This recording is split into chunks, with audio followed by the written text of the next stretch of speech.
Bonsoir à tous, bienvenue dans le Journal de l'Afrique. Voici les titres. Une rentrée scolaire mouvementée aujourd'hui en Côte d'Ivoire. De nombreux professeurs rejettent le passage à la semaine de 5 jours au lieu de 4.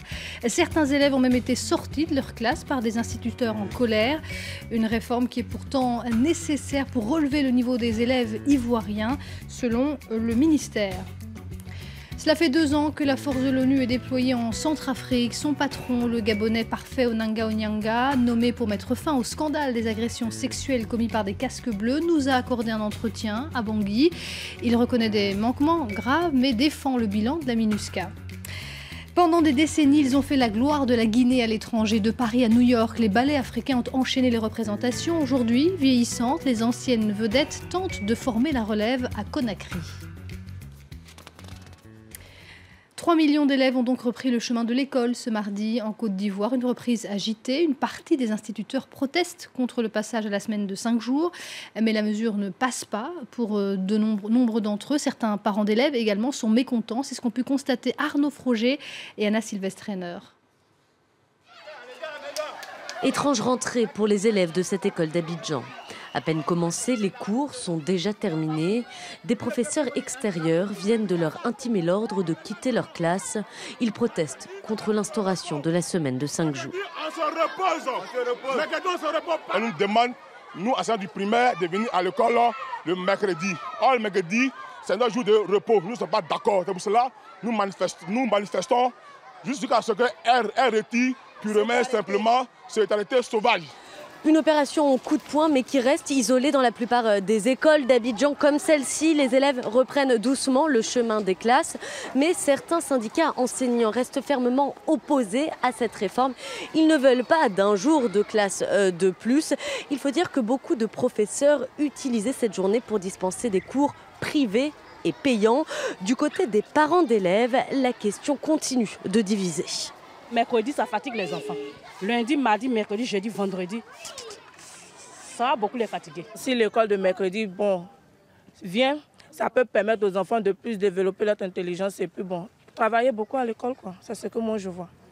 Bonjour les enfants. Les autorités, elles, restent intransigeantes. Malgré les remous et les résistances, elles se disent décidées à faire travailler un peu plus les écoliers. Nous le faisons pour la réussite de nos enfants. Nous le faisons pour la performance du système éducatif.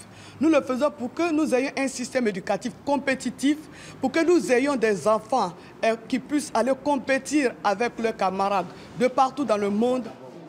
Manque de temps d'apprentissage, mais aussi équipement défaillant et souvent effectifs pléthoriques. De l'aveu même des autorités, le niveau des élèves ivoiriens est parmi les plus bas d'Afrique francophone. Avec cette réforme, la Côte d'Ivoire espère devenir un des premiers de la classe. À Kinshasa, nous vous l'annoncions dès hier, l'opposition a décidé de suspendre sa participation au dialogue national. Pas question de céder sur un point. La présidentielle doit avoir lieu avant les locales, sinon l'opposition craint que la présidentielle ne soit repoussée de plusieurs années. Mais pour la majorité, les élections locales sont aussi importantes que la présidentielle. Écoutez. L'intention réelle, je le résume, c'est de normaliser la démocratie dans notre pays en faisant des élections de la base au sommet, parce que l'implantation de la démocratie et de l'autorité de l'État se mesure plus par les locaux que par le sommet de l'État. Le sommet de l'État, s'il n'est pas soutenu par le base, eh bien, toutes ces décisions se limitent quelquefois à un effet d'annonce sans prise sur la réalité. Des propos recueillis par Thomas Nicolon à Kinshasa. La situation au Gabon inquiète la communauté internationale. Le pays est dans l'attente de la décision de la Cour constitutionnelle qui doit trancher le contentieux électoral. Écoutez à ce sujet la chef de la diplomatie européenne, Federica Mogherini. Il est donc important de ne pas se limiter à la crise actuelle, de mettre un terme à toutes les formes de violence et de rétablir la confiance de la population gabonaise dans les institutions du pays. Et c'est l'objectif de l'Union européenne. C'est également l'objectif que poursuit la mission d'observation électorale dans son travail quotidien. Seuls les moyens légaux et non les actes de violence peuvent mettre fin au présent contentieux. Nous sommes prêts à soutenir la procédure de recours auprès de la Cour constitutionnelle et nous espérons que la Cour agira en toute transparence et indépendance conformément à son mandat. Federica Mogherini qui s'exprimait devant le Parlement européen à Strasbourg. L'actualité en bref dans le reste du continent. La bataille du pétrole se poursuit en Libye. Le gouvernement d'union basé à Tripoli vient de perdre le 4e terminal pétrolier dans l'est du pays. Il perd ainsi le contrôle de ces installations cruciales pour l'économie de la Libye. Cette offensive menée par les forces loyales au général Haftar, le leader du gouvernement non reconnu basé dans l'est, est condamnée par la communauté internationale. Les temps sont durs pour le président sud-africain. Jacob Zuma a à nouveau été hué par l'opposition pendant un discours au Parlement, les opposants le traitant de criminel en référence au scandale des travaux dans sa résidence privée de Nkandla que la Cour constitutionnelle l'a contraint à rembourser. Hier, le chef de l'État a justement annoncé avoir remboursé à l'État près de 500 000 € d'argent public dépensé pour ces travaux d'aménagement. Le bras de fer se poursuit au Zimbabwe entre le pouvoir et l'opposition. Les autorités ont à nouveau interdit les manifestations prévues contre le régime. Depuis plusieurs semaines, le Zimbabwe est agité par une fronde populaire contre le président Mugabe qui dirige le pays d'une main de fer depuis 1980. Le nouveau président zambien a été investi. Edgar Lungu, élu au terme d'un scrutin controversé à l'ancien appel à l'unité, appel immédiatement rejeté par le leader de l'opposition, qualifiant son investiture d'illégale et d'anticonstitutionnelle. Élu une première fois en 2015 pour terminer le mandat de son prédécesseur décédé en fonction. Edgar Lungu a remporté le scrutin du 11 août dernier dès le premier tour, mais de justesse avec 50,3% des voix. Cela fait tout juste 2 ans que la MINUSCA, la force de l'ONU, est déployée en Centrafrique avec quelques succès comme l'organisation des élections, mais également de lourds échecs comme les graves accusations d'abus sexuels commis par des casques bleus. On fait le bilan de ces 2 années avec le patron de l'ONU en Centrafrique qui répond à Edouard Dropsy. Un bilan plutôt positif. La mission a pu accompagner la République centrafricaine à mettre fin à une transition qui avait duré près de 3 ans, avec une feuille de route, organiser un référendum constitutionnel qui a permis à la Centrafrique de se doter d'une nouvelle constitution, des élections législatives et présidentielles. Et puis depuis, on accompagne le nouveau gouvernement élu dans sa mission de relèvement de la Centrafrique. Voilà. Pouvez-vous nous dire où en est-on du processus de démobilisation, désarmement, réinsertion, rapatriement, ou autrement DDRR? Aujourd'hui, on a près de 3000, plus de 3000 éléments qui ont accepté de rentrer dans ce pré-DDR. Et puis là, bientôt, le président va lancer un vrai DDR qui, je crois, permettra justement de faire baisser le niveau de violence. La mission a été gravement entachée par des accusations d'abus sexuels. Malgré les efforts de transparence, qu'est-ce qui a été fait concrètement sur le terrain en termes de prévention?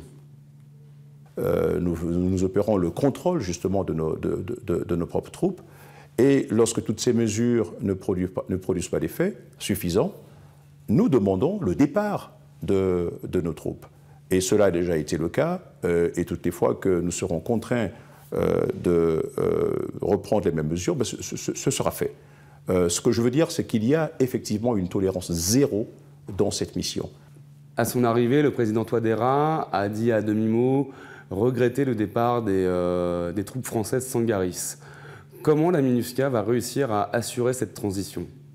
Nous avons, dans un partenariat avec Sangaris, obtenu d'accueillir au sein de la MINUSCA un ensemble d'éléments, justement, à la Sangaris, qui ont cette maîtrise du terrain et qui ont cette connaissance de l'information.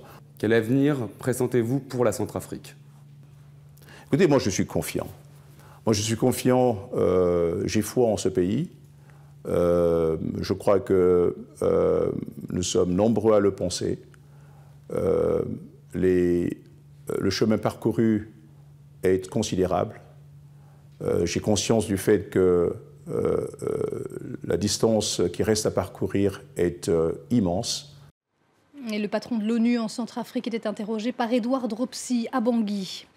On va se rendre à présent à Conakry pour aller à la redécouverte des ballets africains. Pendant des dizaines d'années, cette troupe de danseurs, acrobates et musiciens talentueux et novateurs était acclamée dans les salles du monde entier. Ces anciennes stars, aujourd'hui oubliées, veulent faire revivre ce ballet qui a fait la fierté de la Guinée depuis son indépendance. Nicolas Germain.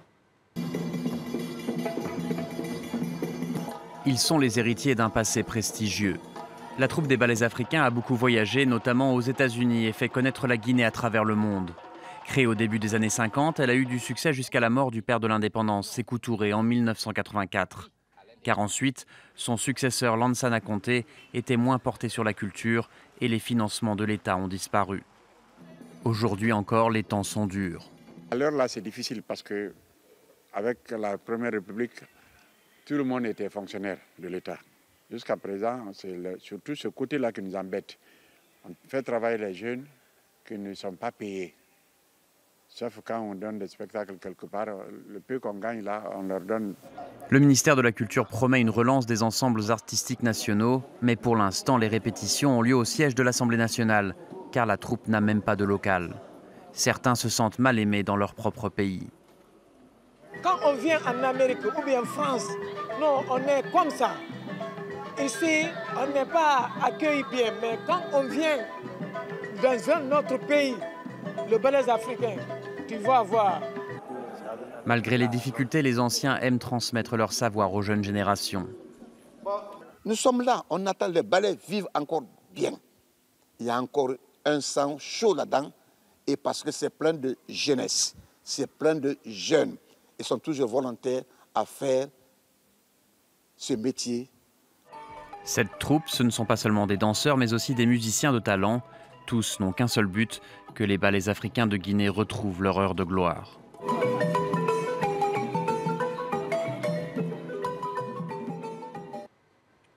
Et c'est la fin de ce journal. Merci de l'avoir suivi. Restez sur France 24. L'info continue dans quelques minutes.